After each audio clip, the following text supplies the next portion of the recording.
बिस्मिल्लाहिर्रहमानिर्रहीम। अस्सलाम वालेकुम। क्लासिफिकेशन ऑफ सब एटॉमिक पार्टिकल्स हमारा आज का टॉपिक है। सब एटॉमिक पार्टिकल्स को हम ब्रॉडली दो कैटेगरीज में डिवाइड करते हैं, जो है आपके पास हेड्रॉन्स एंड लेप्टॉन्स। अगर इन वर्ड्स के मीनिंग्स की तरफ, लफ्जी मानों की तरफ जाया जाए तो electrons basically light weight particles हैं और हेड्रॉन्स हैवी पार्टिकल्स हैं। तो hadrons are basically considered as the heavy particles. लफ्जी मानी इसका ये, यानी कि इस कैटेगरी में मौजूद सब एटॉमिक पार्टिकल्स का मास काफ़ी ज़्यादा होगा। They are heavy particles. Comparatively electrons का जो नाम दिया गया, it is due to their light weight, so they are light particles, usually considered as weightless। लेकिन इस कैटेगरी में ऐसे भी हैं जिनके मासेस काफी ज्यादा है, लेकिन हेड्रॉन्स के मुकाबले में कम है। हेड्रॉन्स को फर्दर डिफाइन किया गया as particles which take part in strong interaction। In easy words, they are the particles which interact through strong nuclear force।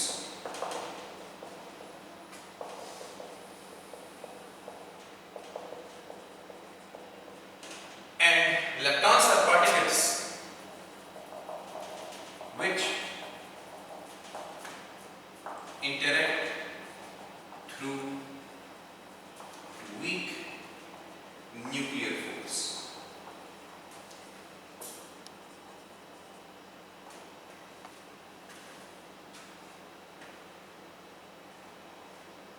अच्छा, इलेक्ट्रॉन्स वाले सेक्शन को हम कंसीडर कर सकते हैं, दे आर ट्रूली फंडामेंटल।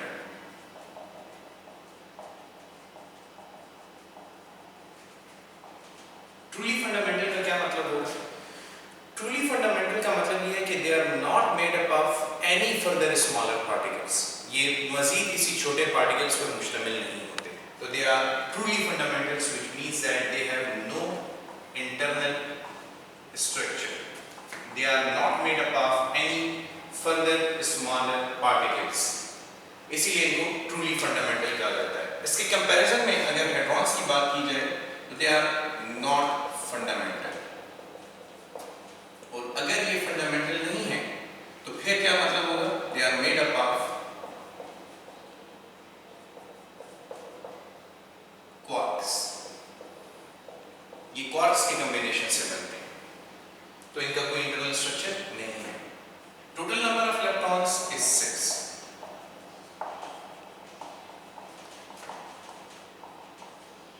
इसमें आपके पास इलेक्ट्रॉन है represented by E with negative charge. इसमें आपके पास म्यूऑन है, इसमें आपके पास टाउऑन।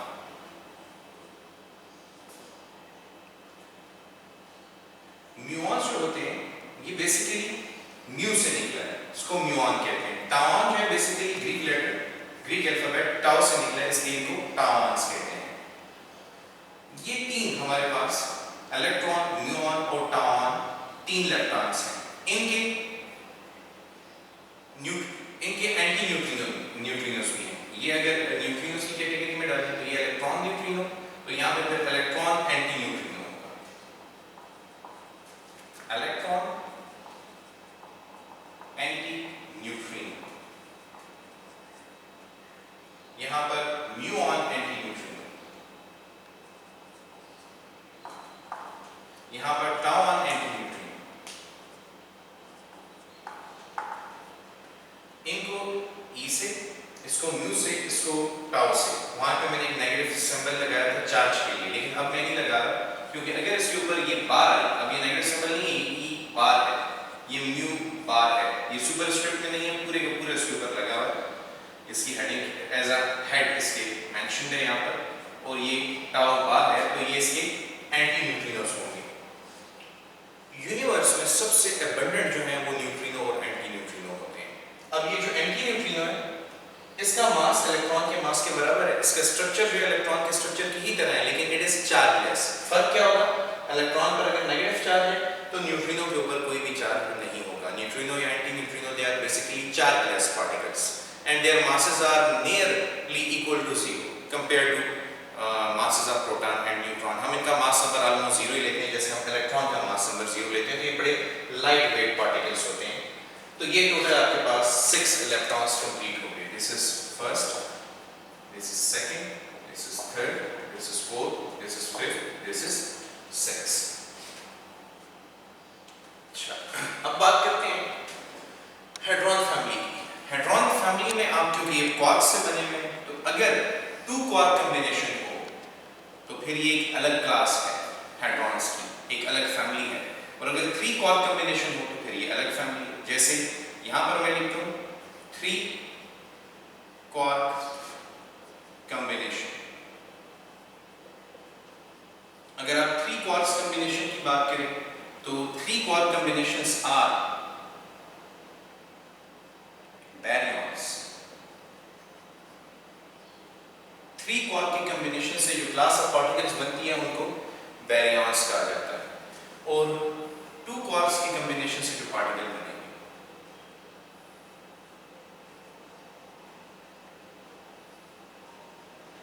they are called as mesons। अच्छा, बैरियन में अगर आप देखें तो 3 क्वार्क्स से आना है, ठीक है। मेसॉन्स में अगर आप देखें तो 2 क्वार्क्स से आना है। इन 2 क्वार्क्स में फिर एक क्वार्क होगी तो उसके साथ दूसरी एंटी क्वार्क होगी। एंटी पार्टिकल्स के लिए, एंटी क्वार्क्स के लिए, एंटी पार्टिकल्स के लिए आमतौर पर ये बार का सिंबल आता है। तो mason is a combination of quark and anti quark. यहाँ पे तीनों क्वार्क्स भी हो सकते हैं और फिर एंटी क्वार्क्स भी हो सकते हैं, डिपेंड करेगा पार्टिकल कौन से। इनको आइडेंटिफाई कैसे करते हैं बैरियंस को और मेसॉन्स को? बैरियंस और मेसॉन्स दोनों स्ट्रॉन्ग न्यूक्लियर फोर्स के थ्रू एक दूसरे के साथ इंटरेक्ट करेंगे। तो बैरियन की क्लास में आपके पास जो पार्टिकल है मासेस से इनको रिकॉग्नाइज किया जाएगा। Mass of a baryon is less than और equal to mass of neutron and mass of a baryon is greater than और equal to mass of proton. अच्छा, इससे मुझे क्लियरली पता चल रहा है कि इस फैमिली में 2 ही पार्टिकल्स होंगे, न्यूट्रॉन और प्रोटॉन। और अगर आप न्यूट्रॉन एंटी न्यूट्रॉन को और एंटी प्रोटॉन को लाते हैं तो फिर 4 पार्टिकल्स हो जाएंगे। तो देखें, न्यूट्रॉन के मास के बराबर अगर मास है तो वो तो खुद न्यूट्रॉन ही है, और अगर न्यूट्रॉन के मास से कम पार्टिकल है तो फिर वो प्रोटॉन है।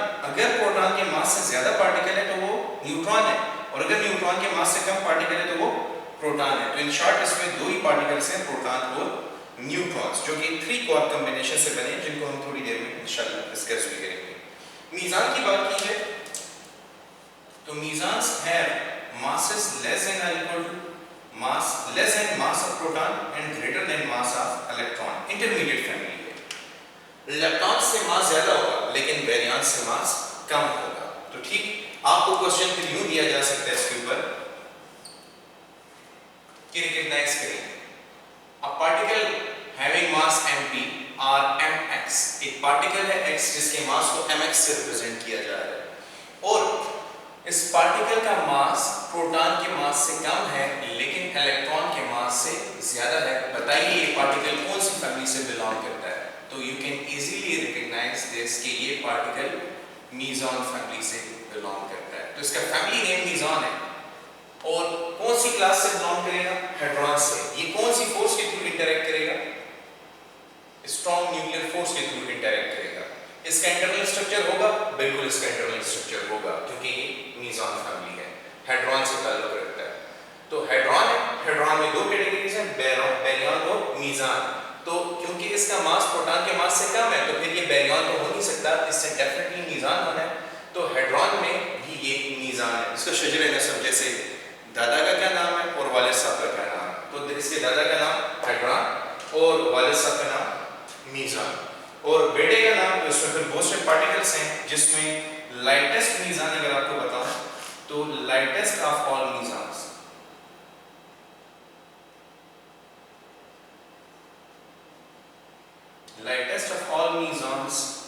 इज पायन। पायन निकला है पाई से, और पाई में फिर आपके पास 3 कैटेगरीज हैं जिनमें पाई पॉजिटिव, पाई न्यूट्रल न्यूट्रॉन और प्रोटॉन्स के दरमियान स्ट्रॉन्ग न्यूक्लियर फोर्स मेंटेन करने का रोल अदा करते हैं। यानी इसके strong nuclear force proton neutron neutron neutron proton proton के दरमियान एक्सचेंज कौन करता है? मीज़ान करता है, जो मैंने आपको पिछले लेक्चर में समझाया था कि स्ट्रॉन्ग न्यूक्लियर फोर्स के जो मेडिएटिंग पार्टिकल हैं वो दो हैं, and they are मीज़ॉन्स and gluons. तो न्यूक्लियन न्यूक्लियन के दरमियान यानी neutron proton proton proton neutron neutron neutron proton, इनके दरमियान जो स्ट्रॉन्ग इंटरेक्शन कैरी आउट करेगा मेडिएटिंग पार्टिकल वो ये पायॉन्स होते हैं। और इनके डीके प्रोडक्ट्स पे अगर बात की जाए तो except for proton whenever they will decay, the decay product will always include a proton। जैसे न्यूट्रॉन जब डीके करता है तो न्यूट्रॉन डीके करता है, प्रोटॉन साथ एक नेगेटिव बीटा पार्टिकल इमिट होता है और एक एंटी न्यूट्रिनो इमिट होता है। तो देखें इनके डीके प्रोडक्ट्स में प्रोटॉन जरूर इंक्लूडेड होगा except for DK of proton, क्योंकि जब प्रोटॉन कन्वर्ट होता है तो वो न्यूट्रॉन में चला जाता है। जब वो न्यूट्रॉन में जाएगा तो एक पॉजिटिव बीटा इमिट करेगा और एक न्यूट्रिनो इमिट करेगा। और इन न्यूट्रिनोस के बारे में मैंने आपको इस सेक्शन में ऑलरेडी टीच किया था कि ये न्यूट्रिनो जो है बेसिकली पॉली पार्टिकल्स हैं and they are responsible for missing momentum and energy in beta decay in these reactions. ये बेसिकली बीटा डीके की इक्वेशंस हैं। अच्छा, इनके जो डीके प्रोडक्ट्स हैं,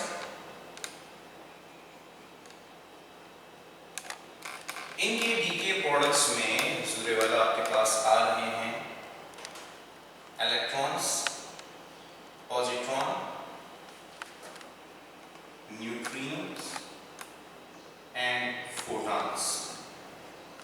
यानी कि जब मीज़ॉन्स डीके करेंगे तो उनके डीके से इलेक्ट्रॉन फैमिली के मेंबर आएंगे जिनमें इलेक्ट्रॉन, पॉजिट्रॉन और न्यूट्रिनो है और साथ हिग्स बोसॉन्स, ये फोटॉन है। बेसिकली हिग्स बोसॉन्स की दो कैटेगरीज हैं आपके पास, उनमें आपके पास ग्लूऑन है और फोटॉन है, तो उस कैटेगरी में फिर फोटॉन भी आपको मिल जाता है इन्हीं पार्टिकल्स के डीके से। तो ये आपके पास क्लासिफिकेशन है सब एटॉमिक पार्टिकल्स की। अब फर्दर इसमें क्वार्क मॉडल ऑफ एटम को थोड़ा सा डिस्कस करेंगे।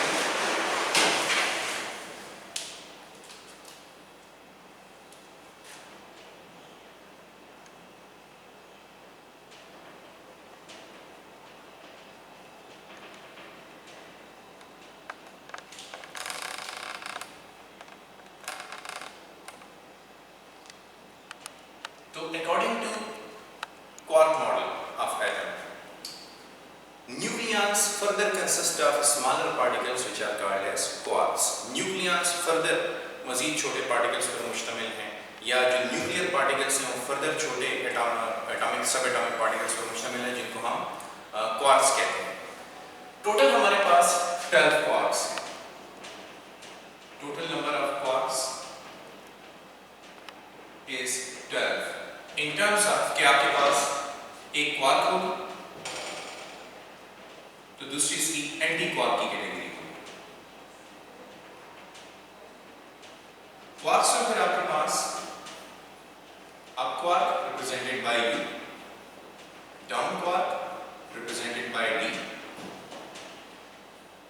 Strange quark represented by S, charm quark represented by C, top quark represented by small d and bottom quark represented by small b।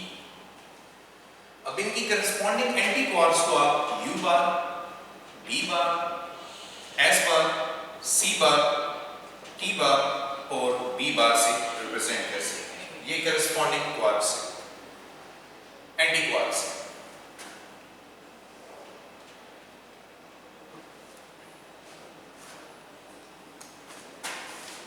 अब इन quarks और anti quarks की combination को अगर आप देखें तो ये आपके पास वेरियस न्यूक्लियॉन्स यानी वैरियंस और मीज़ॉन्स बनाएंगे।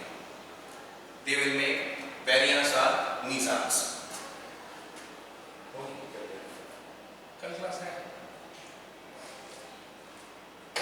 ओके। तो अगर आपके पास 3 क्वार्क्स कंबाइंड है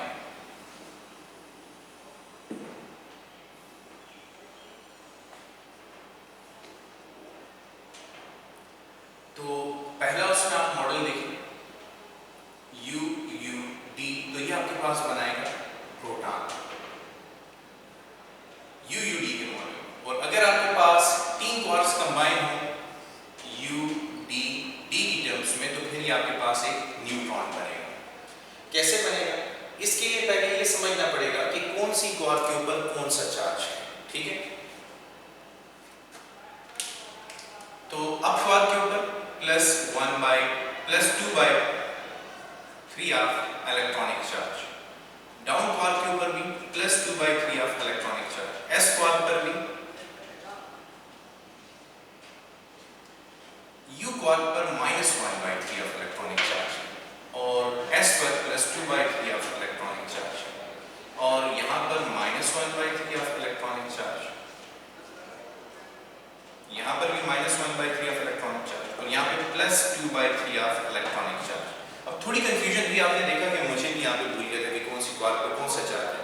अगर मुझे भूल सकता है तो ऑब्वियसली आप लोगों को भी भूल सकता है, क्योंकि ये मेमोरी वोलेटाइल होती है, प्रैक्टिस में ना रहे तो इंसान भूल जाता है।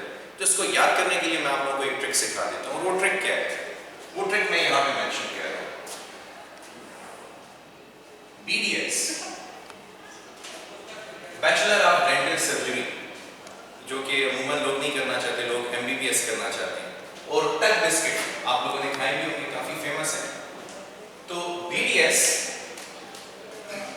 बैचलर ऑफ डेंटल सर्जरी यहाँ पर रिप्रेजेंट कर रहा है बॉटम डाउन और स्ट्रेंज क्वार्क, और इन तीनों के ऊपर जो चार्ज है वो +2/3 ऑफ इलेक्ट्रॉनिक चार्ज है। और टक जो कि टक डिस्ट्रिक्ट को रिप्रेजेंट कर रहा है, नहीं ये बेसिकली टॉप अप और चार क्वार्क्स को रिप्रेजेंट कर रहे हैं, इनके ऊपर जो चार्ज है -1/3 ऑफ इलेक्ट्रॉनिक चार्ज है। तो quarks carry fraction of electronic charge, they can not exist independently. This is why we said कि एलिमेंट्री चार्ज जो है वो चार्ज ऑफ इलेक्ट्रॉन या प्रोटॉन है, क्योंकि वो इंडिपेंडेंटली एग्जिस्ट कर सकता है, इससे छोटा चार्ज एग्जिस्ट नहीं कर सकता। इसीलिए क्वार्क्स हमेशा कॉम्बिनेशन में होते हैं, या 2 के या 3 के। 3 के कॉम्बिनेशन में इन्होंने आपको बैरियन दिए और 2 के कॉम्बिनेशन में इन्होंने आपको निशान दिए। तो अब चेक करते हैं कि आया प्रोटॉन पर पॉजिटिव चार्ज है भी या नहीं इस फार्मूले के मुताबिक। तो यू डी फार्मूला है, तो you is +2/3 of electronic charge, +2/3 of electronic charge, और डाउन क्वार्क के ऊपर -1/3 ऑफ इलेक्ट्रॉनिक चार्ज। तो अब अगर हमने ये ठीक लिखा है तो इसका मतलब कि हमारा रिजल्ट भी बिल्कुल ठीक आना चाहिए। चेक करते हैं,